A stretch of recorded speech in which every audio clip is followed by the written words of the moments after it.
Так, мен турган жер Юга Востоктогу Макском соода борбору, барыңыздар билесиздер. Бул жак ошо чоң жол. И Макскомдун тушунда мына аялдама бар.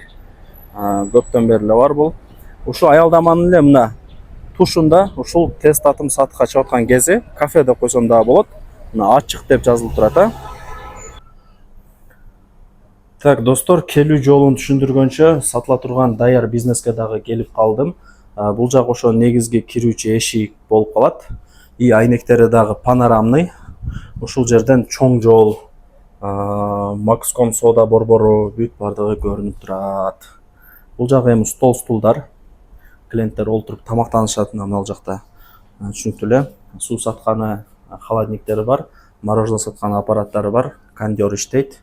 Айнек терезелери дагы панорамный. Уже клиент чакырып турат да, мындай айткандачы. Хот-дог, десерт бүт баарын сактап коюптур. Мына бул жактарда дагы турат. И жүрүңүздөр, эми ушунча болуп калды, кухнясын дагы көргөзүп коеюн. Эми бул жерде азыр даяр бизнес сатыкка чыгып аткан кези, квадратурасы 25. Тифал, холодильник, мойка, баардыгы ушул жакта.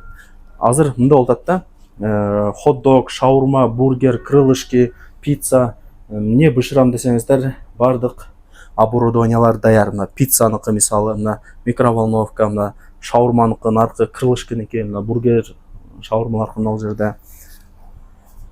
Кыскасы даяр бизнес туугандар. Келесиздер, иштетесиздер.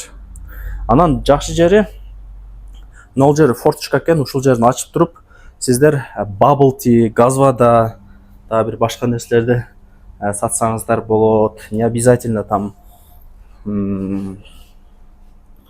карап көрөсүздөр да. Камералары бар экен, ичи сыртын тартып турат. Даяр бизнес издеп жүргөндөргө өтө сонун мүмкүнчүлүк туугандар. Көрөсүздөрбү? Сонун экен, 13 000 долларга бааланды. Анан кеми бар, полный нерсе калат. Ал жагынан кыжылат болбоңуздар. Эми жүрүңүздөр. 13 000 доллар кеми бар. Эйсин номерин экранга жаздым. Аракетти кылып өзү менен сүйлөшөсүздөр.